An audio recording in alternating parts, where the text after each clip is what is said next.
start gatekeeping, because at the end of the day, we have a lot of imposters in our circle and in our culture acting as if they are us and for us and by us, when the fact of the matter is these people are only using us, Drake included. So let's get into the timeline of this so-called beef that's going on, but really, in my opinion, is an awakening. Check it out.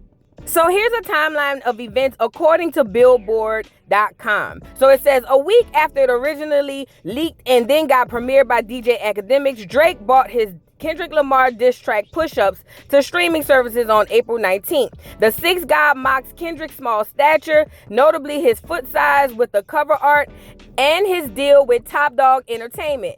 K-Dot wasn't the only target, as Drake appears to aim at Rick Ross, The Weeknd, Metro Boomin, Future, and more on the track. Then April 24th, Drake fires a second diss track at Kendrick Lamar titled Tailor Made Freestyle. Drake doubled down on his initial stab at Lamar when he released Tailor Made Freestyle on Instagram. Drake upped his creativity by using AI vocals to rap in the voices of Tupac and Snoop Dogg on his respective verses. By playing the role of Kendrick's influences, Drake expressed disappointment in the PPL Lang rapper because he hadn't yet responded to Push-Ups. He even cited the release of Taylor Swift's new album, The Tormented Poets Department, as the reason K-Dot pushed back his anticipated retort. Also says Drake's moves came at a price, as Tupac's estate, a significant player in the late rapper's career, threatened to sue him if he don't take the song down from his social media platforms, right? So then boom. So it was quiet from April 24th to April 30th, but that's when all HE double hockey sticks broke loose, because Kendrick fires back with a 6-minute long diss track called Euphoria. The article says all it took was a tweet from Kendrick Lamar to restart the feud, as he released the comeback track Euphoria. The 6-minute diatribe was scathing, showcasing a bloodthirsty Lamar calling out Drake for using the N-word, questioning his fashion sense, his hip-hop merit, and more.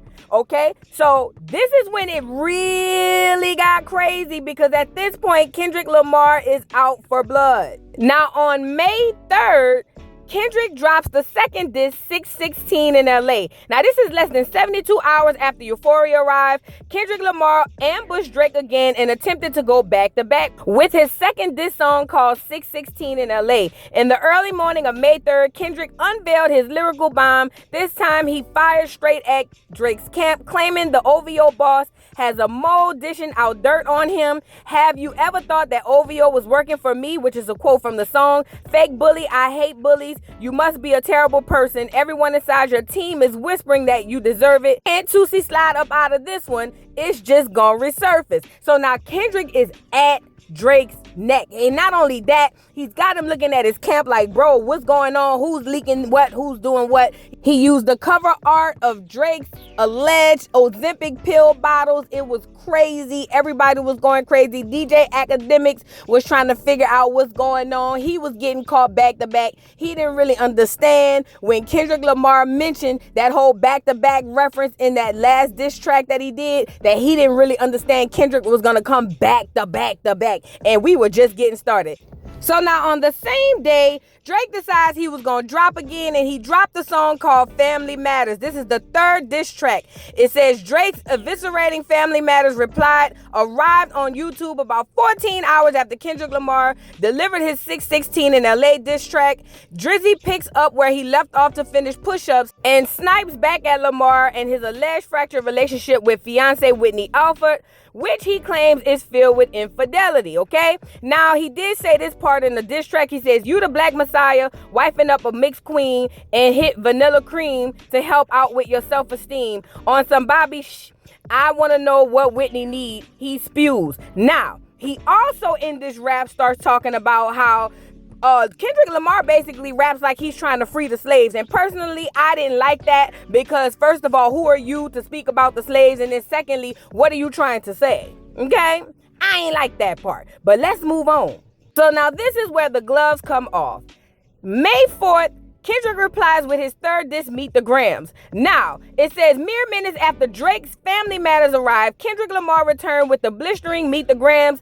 As the clock struck midnight on the East Coast on May 4th, K-Dot released his third diss track this week. Family seems to be the common theme as he calls out Drizzy for being a deadbeat father and alleges that Drake is hiding another child besides Adonis. You lied about your son, you lied about your daughter, huh? You lied about them other kids that's out there hoping that you come. Lamar raps claiming Drake has a baby girl. Not only this, Kendrick literally did a Dear Adonis, Dear Sandra, Dear Dennis. He literally wrote a Dear John letter to everybody in Drake's family, including Drake. It was asinine. It was crazy. It was what the culture needed. I was here for it. I was like, oh my God, real music. Haven't heard it in so long. It actually feels good. I'm here for it. But not only that, I'm picking up what Kendrick is saying, right? Kendrick is dropping a lot of gems, and we're going to get to it, but he got one more diss track that Ag didn't even see coming, and it was on the same day. Literally right after that, he drops the fourth diss track called Not Like Us. It says, less than 24 hours after unleashing Meet the Grams, Kendrick Lamar struck against Drake yet again with the scathing Not Like Us. On the Mustard produced track, shout out to Mustard on the beat, K-Dot claims Kendrick has his OV whole team, and they are all Pedialites. He also says the accompanying artwork for the track shows an aerial view of the Six Gods mansion outside of Toronto with red SO symbols placed on the home. It says, say Drake, I hear you like them young. You better not ever go to cell block 1. To any B that talk to him and they in love, just make sure you hide your little sister from him. Lamar raps over the potential club banger before referencing Drizzy's 2021 album, Certified Lover Boy. Now let's dissect this little piece real quick before we get into the meat and potatoes of why we really here. Now, at the onset, people are just saying, okay, it's a house with little pins on it or whatever. No, this is an aerial view of Drake's actual mansion, and those pins are basically pins for SOs, and the color red is for SOs that are dealing with children. So the fact that he has all these red pins on top of Drake's aerial view house is sick. It's almost like beating it into the head of the people. Yo, you don't know who you're supporting. This dude is not to be trusted. He spoke about it a million times in the lyrics. Everybody's going crazy. Everybody's losing their mind. I understand why, because this is new information that we did not know. This is kind of what hip hop is all about. You're supposed to drop some information behind the scenes that most of us don't know. But ultimately, this right here is really damaging and really damning. Not to mention the aerial view of your home. Bruh, you can't make this up. But that's not the best part. But before we get into that, let's get into DJ Academics when he found out that basically Kendrick Lamar dropped Euphoria on him and also the new diss track, Not Like Us. Check it out. Now, because he's playing music, I can't actually give you the audio, but I'm just going to describe what you're looking at. This is DJ Academics finding out that Euphoria has dropped. These are the lyrics playing right here, and DJ Academic seems unconsolable. Do you hear me? He's just like, what in the world? He literally told Drake, you're gonna have to box this nigga. Like, that's the only way we gonna get past this. You're gonna have to box this nigga, or whatever the case may be. But listen, DJ Academics has been at the heart of all this stuff, so it makes sense that he premieres the new record and everything that's going on. He's even gonna go in to explain the cover art for this diss track, and it's right here. Y'all check it out. This cover art contains things that is from Drake's Pop's suitcase. So Drake's Pop's suitcase had these things in it. Don't know how he got a hold of it. Don't know how this happened to get in Kendrick's hand. But apparently Kendrick Lamar must have got a hold of Drake's dad's suitcase. So we're talking about Dennis Graham, which is Drake's pops. Wow.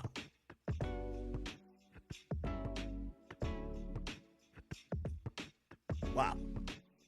Remember all that talk about leaks in the camp? Alright, so you guys heard him explain all the stuff that was going on this cover art, and basically it confirms that somebody in Drake's camp is snitching, okay? Now let's move into when he found out about the new diss track, or the newest diss track, Not Like Us. He was literally in the midst of explaining Drake's last diss track, not even going in on the one that we just heard, and then he was blindsided by another one. Check it out. Are y'all trolling me? Kendrick did not drop, bro. Not again, bro. Again? Bruh. It's like this nigga's in my chat. It's like he's watching my stream. It's like we can't even get a moment to like, yo, hey, nah, Drake dropped a good one here. I know we gonna get, he's dropping again. Bruh! Did this make an album filled with diss songs? Bruh! What's up with this dog?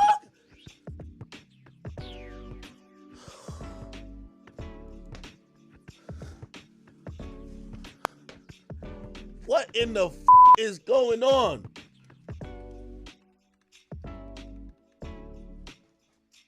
Bruh, Act had me so weak, bruh. I ain't even gonna hold you. Act had me weak in the knees. He really couldn't believe that Kendrick dropped another diss track. It's almost like, I'm with Act. It's almost like Kendrick got an album worth of diss tracks waiting on Drake, and we still have not heard from him as of yet. So let's just put a pin in that. But I'm just saying, like, it's getting ridiculous at this point, right? Now let's get into some of the lyrics on this diss track that I thought was extremely important, and I think that is something that we should be looking into and talking about amongst ourselves and our culture, because it's a lot going on in that diss track that a lot of us miss. Check it out. So anybody who's familiar with hip hop knows that Kendrick Lamar is one of the GOATs. He's one of the greater lyricists of our genre. He's one of the greatest lyricists. Honestly, I put him up top 10 as far as lyrical. Like, this dude, his raps are studied, you know, like Tupac. Like, the dude is crazy.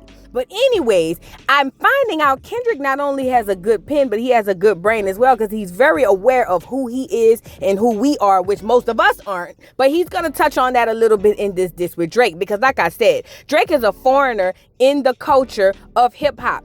Drake is a Canadian biracial person raised as a Juice, okay?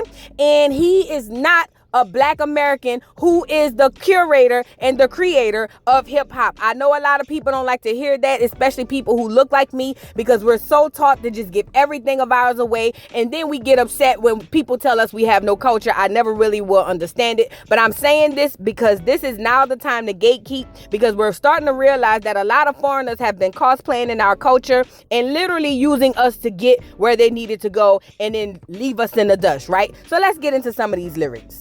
So there was a line in Drake's song where he said Kendrick raps like he's freeing the slaves, or he freed the slaves, or something like that.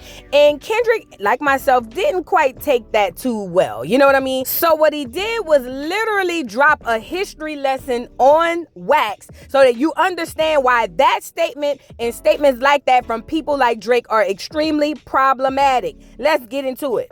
So it says, once upon a time, all of us was in change. Homie still double down, calling us some slaves.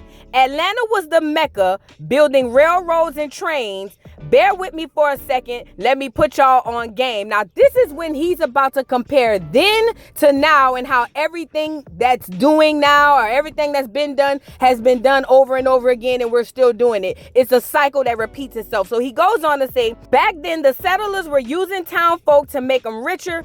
Fast forward 2024, you got the same agenda. You run to Atlanta when you need a check balance. Let me break it down for you. It's the real nigga challenge. You called Future when you didn't see the club.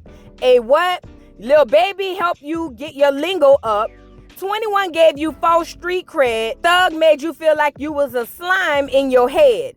Quavo said you can be from Northside. 2 Chainz said you good, but he lied. You run to Atlanta when you need a few dollars. Not a colleague, you're an effing colonizer. The family matter and the truth of the matter, it was God plans to show y'all the liar. Let me say something. That part right there is the part that really stuck out to me. Kendrick says you run to Atlanta when you need a few dollars. No, you're not a colleague, you're an effing colonizer. You guys have to understand the significance of that line. What Kendrick is basically saying in a nutshell is, they've been doing this since the beginning of time. When we were in bondage and enslaved on our own land, the settlers came in and they would basically use us for whatever it is they need to get them any kind of monetary gain or any kind of situation or status in society. And that's what he's saying Drake did by using rappers who are American Negro, such as who did he say? Future. Then he also talked about using Lil Baby and all the Quavo. And then I like the fact that he put 21 gave him false street cred. And I know I may not take it the same way everybody else took it, but I'm thinking, because 21 is also a foreigner. He's from England, London or whatever. So false street cred, false fake person, gotcha. You know what I mean? But anyways, he's using Drake. He's using all these people for his sound, for his status and everything. And he is basically capitalizing off of this. Drake has a huge platform, a huge career, and it's all because he's literally been cosplaying in the culture. You see, these are the facts. When you peel back the layers of this so-called beef, you're going to understand that basically we have been duped. We have been told since the beginning of time that, hey, one drop rule makes them one of you. When the fact of the matter is the one drop rule wasn't created to say who was black. It was created to say who wasn't pure white.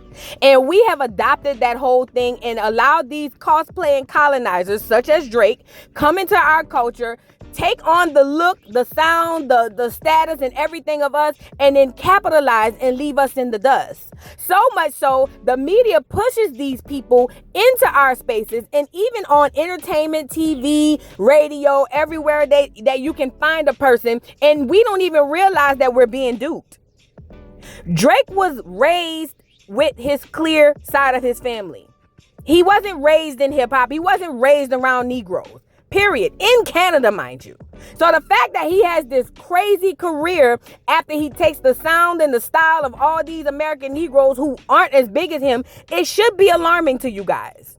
It's giving colonizer, and I don't like it. And I want to say shout out to Kendrick for pointing that out, because that lets me know that Kendrick has a self-awareness of who he is and how we're all being played when it comes to these people they prop up in our culture. Drake is a colonizer. Drake is a colonizer. Drake is a colonizer. Period. Now, I know some people in the comments gonna get in their feelings and be like, oh, voodoo, that's not true. His father's black. Girl, whatever. You are not the seed of your father. You are a biracial when you have two races of people create a baby. Period. Point blank. And speaking of colonizers, the biggest leech and colonizer of them all is DJ Vlad.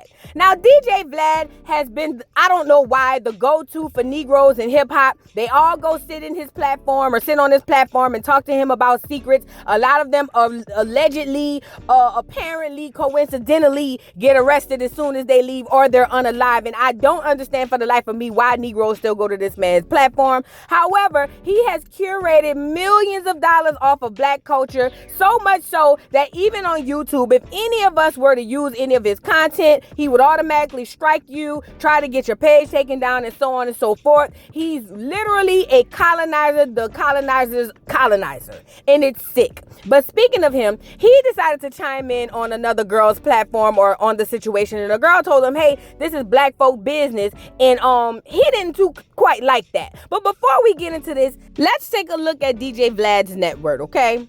He has amassed $10 million off the culture and the backs of black people.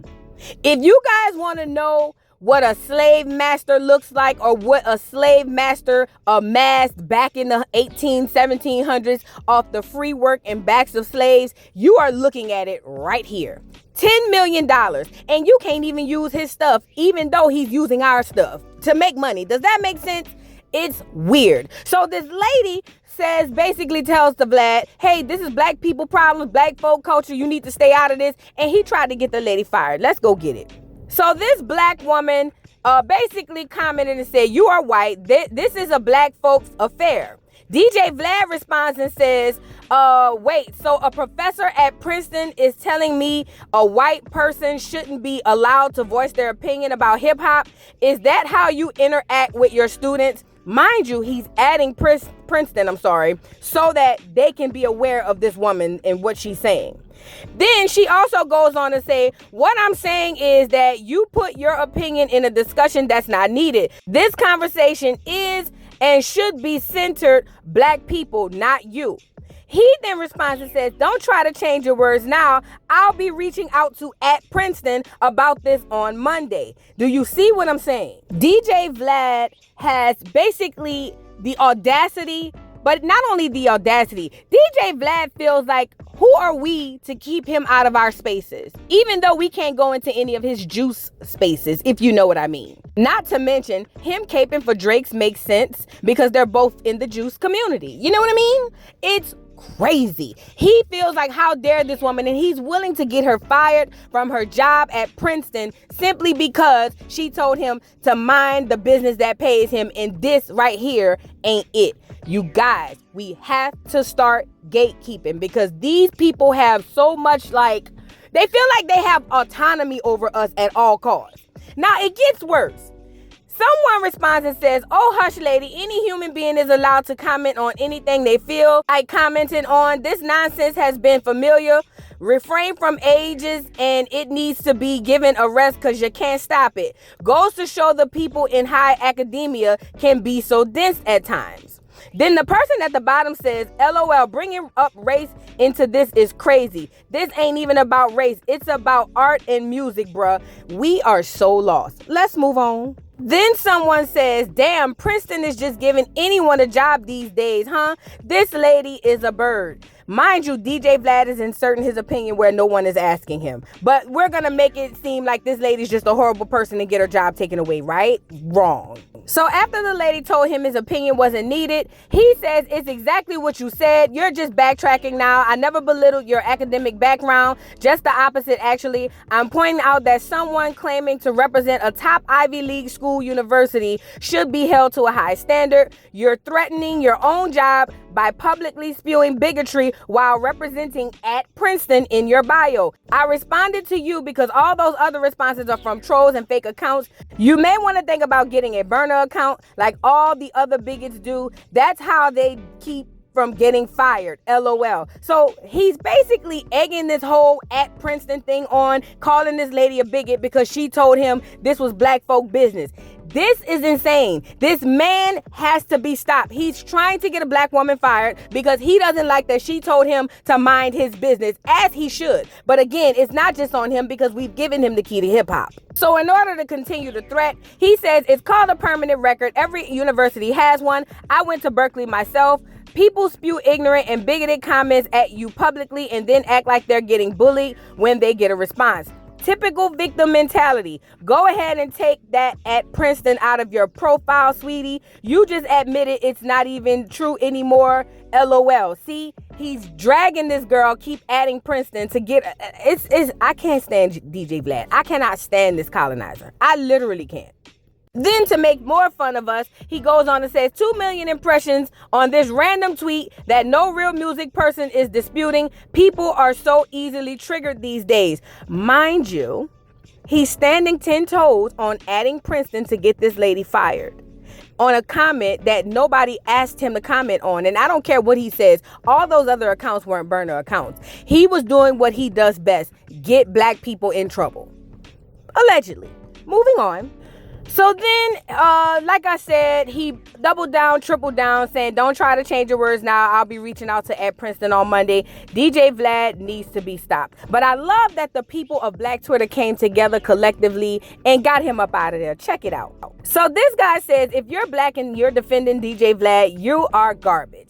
Someone else says, Vlad really be exploiting the F out of hip hop culture, then act surprised that black people want to gatekeep a part of black culture. This is why y'all gotta stop inviting everyone to the imaginary cookouts. Well said, ma'am. Well said. This other person responded and said, this is why gatekeeping is essential, and I blame so many for even making Vlad think he is important to the culture. Mind you, Vlad has not given anything to the culture. I like this. Vlad has not given anything to people or the culture. He's literally sucked it dry the whole time he's been in it and did a really good job to have a $10 million network. Sick. Now, this person says, after this exchange, black people choosing to sit down on Vlad's platform ought to be ashamed of themselves. I mean, it was stupid to go on Vlad before, but now you see how hard he's going to get her fired. You shouldn't mess with this dude. Another person says, I know Boosie gonna be mad when niggas stop clicking at Vlad interviews or Vlad videos. But this exchange from last night is very telling. He got right to the agenda he knows very well. I bet this ain't his first time. Of course not. He's doing what they do, carrying up. And it's sick. And at this time, black people, I don't know what it's going to take for y'all to understand and see what's actually going on in front of your face. While they tell you we're all one and we're not even on the same level. Not socially, not economically. No levels are we're all the same. Yet we're being preached that in order for people to continue to suck us dry. So the girl who was being bullied by DJ Vlad, she responded and says, semester's over and my contract has been completed, but thanks for trying to bully me out of a job for centering black people because you get your feelings hurt. Very retaliatory, huh? Nice tactic. He says it's called a permanent record. Every university has one. I went to Berkeley myself. The same thing that I read earlier. Listen, let me tell you something. We have to start gatekeeping. If we don't gatekeep now, they've already taken everything from us. At what point are we going to realize and wake up and see that not only DJ Vlad, but people like Drake and all these other foreigners coming into the culture are using us and then literally getting upset when we try to center us or create spaces just for us? You got a person like DJ Vlad calling a black woman a bigot because she wanted to center her own culture. It's sick. It's really sick. And I hope that we wake up. Shout out to Kendrick Lamar for what he did on the album, because he really did drop some gems on that last diss track. Outside of the Pedialyte situation, I think that's something that needs to be discussed on a bigger platform. Also, when are we going to cancel DJ Vlad? Like, when are we going to stop sitting down with this man and stop dealing with this man? I don't know. You let me know in the comments. But what I'm going to do is I'm going to leave you with these two young sisters who decided to speak on the situation. And they had really good things to say about this that I really think we need to really have a deep discussion about outside of this whole situation with this beef stuff. Because black people, so-called black people, we got a lot of work to do. And we haven't even scratched the surface. Anyway, I look forward to you guys' comments. Drop down in the comments. Don't forget to like, subscribe, hit the notification bell. Follow me on platforms, and I'll see y'all later. Bye. DJ Vlad is why we gatekeep and why we should gatekeep. I am a fan of gatekeeping. I think there are certain things that should be gatekept. We should, yeah, what the fuck I'm saying. Let's gatekeep, because why did a professor say, hey, that's really not your business. This is black folk having a conversation between us right now. This properly your place, and his ass is trying to snitch to Princeton because we told him, hey, this is not really your conversation. This is what happens when you allow like white people and non-black people in our spaces and laud them as professionals or experts in things that is not their actual culture. They become really fucking entitled. So entitled that you are trying to get a professor fired. Loser. Good morning. I saw something very disturbing when it comes to this Kendrick and Drake back and forth. And it has nothing to do with Kendrick and Drake. So if you're familiar with DJ Vlad, who built a career off of black culture, and he is not black, he decided to attack a black woman's job because she told him this is a black space.